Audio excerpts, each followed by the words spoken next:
Tompomasy eo amin'ny tontolon'ny fanatanjahatena Notanterahana ny fahavalo amby roapolo ka hatramin'ny fahatelopolo volana May lasa teo tany Berlin renivohitr'i Allemagne ny fivoriana iraisam-pirenena nandinihana mikasika ny fanatanjahatena sy ny fanabeazana ara-batana izay nokarakarain'ny UNESCO. Isan'ireo firenena 730 Nandray anjara tao anatin'izany moa i Madagasikara ary androany ary dia nisy ny tatitra izay nataon'ny ministeran'ny fanatanjahatena. Mampahafantarina antsika izay. Fanatanjahatena ho an'ny daholobe, io no anisan'ny lohahevitra lehibe ny resahana nandritra ny fivoriana izay notanterahana tany Allemagne araka ny tatitra izay nataon'Andriamatoa Monja Dinara, sekretera jeneraly ministera fanatanjahatena.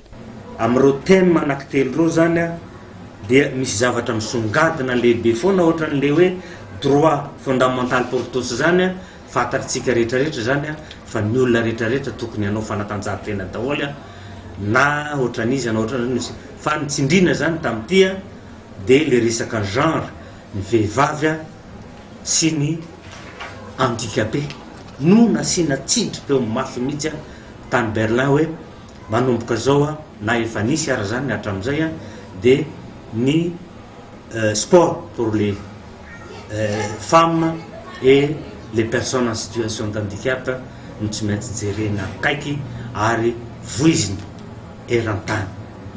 Ny intégrité du sport le farany ity ndray dia betsaka zao le corruption eo anivon'le resaka fanatanjahatena amintsika miteniteny zao. Ny eto amintsika misy fa niany amin'ny firenena mandroso no tena ahitana an'izany bebe koa satria efa ataon'ny lokany olona ny sport hoe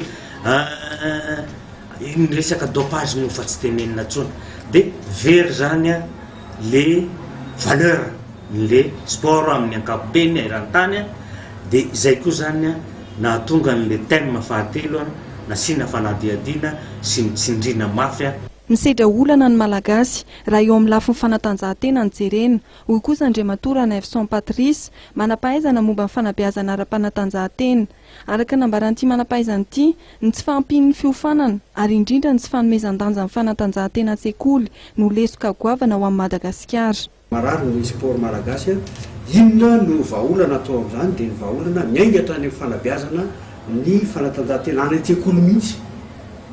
Ary io le thème voalohany nasiana tsindrim-peo hoe access teny anglisy daholo moa izy fanatanteny teo hoe fahafahan'ny olona rehetrarehetra manao ny fanatanjahatena ho an'ny daholobe. Nosiritany teo anivon'ny ministeran'ny fanatanjahatena fa anisan'ny fanampy apetraka ny hanatsarana ny lafin'ny fanatanjahatena eto Madagasikara. Ahatongavana amin'izany dia hamafisina ny fijerena akaiky ny fanabeazana ara-panatanjahatena eo anivon'ny sekoly ary tanjona apetraka ihany koa no hanomezana fiofanana amin'ny mpanabe amin'ity taranja ity mba ho matianina sy mananatra ekefa tsy homena amin'ny tany amin'ny firenen-kafa isika.